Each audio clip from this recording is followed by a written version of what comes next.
Assalamualaikum warahmatullahi wabarakatuh.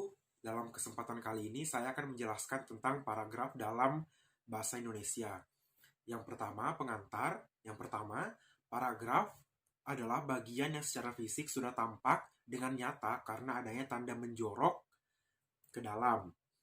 Yang kedua, hakikat paragraf ada 4. Yang pertama, paragraf merupakan miniatur dari suatu karangan. Yang kedua, syarat-syarat sebuah karangan ada dalam paragraf. Yang ketiga, memahami seluk-beluk paragraf berarti juga memahami miniatur dari bangun yang disebut karangan.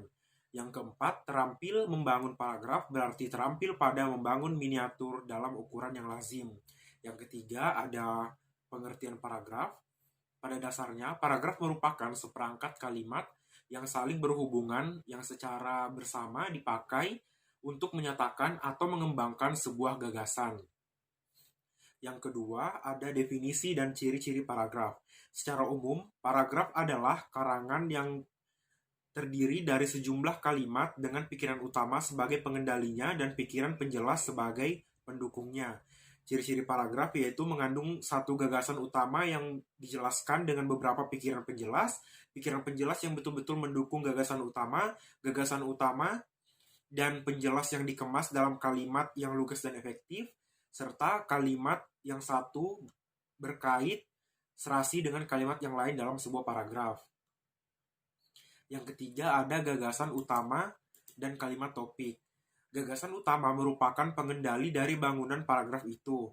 Sedangkan kalimat topik adalah kalimat yang mengandung gagasan utama atau ide pokok paragraf. Selanjutnya ada kalimat penjelas itu dibedakan menjadi 2. Yang pertama, kalimat penjelas mayor atau kalimat pengembang langsung, dan ada kalimat penjelas minor atau kalimat pengembang tidak langsung. Yang keempat, fungsi paragraf. Paragraf yang berupa himpunan kalimat yang saling terkait dalam mengemukakan gagasan utama berfungsi penting bagi penulis paragraf dan bagi pembaca paragraf dalam teks.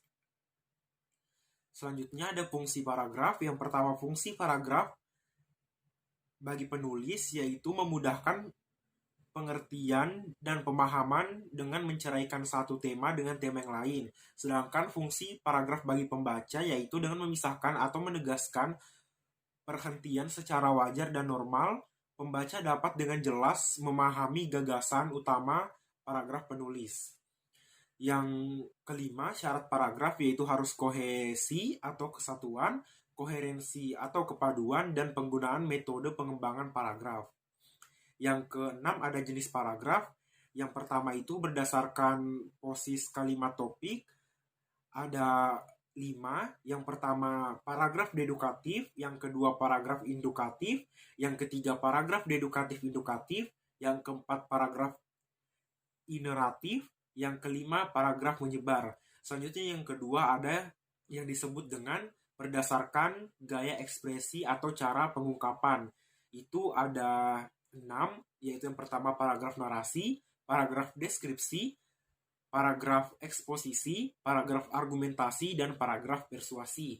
Sedangkan berdasarkan urutannya itu ada 3, yaitu paragraf pembuka, paragraf isi, dan paragraf penutup.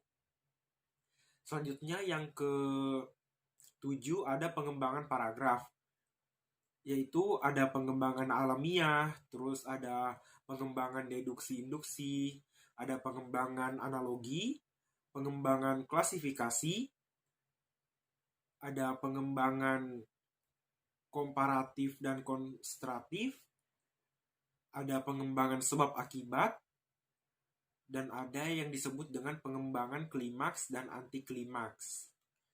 Sekian dari pembelajaran saya hari ini, semoga ilmunya bermanfaat. Sekian dan terima kasih. Assalamualaikum warahmatullahi wabarakatuh.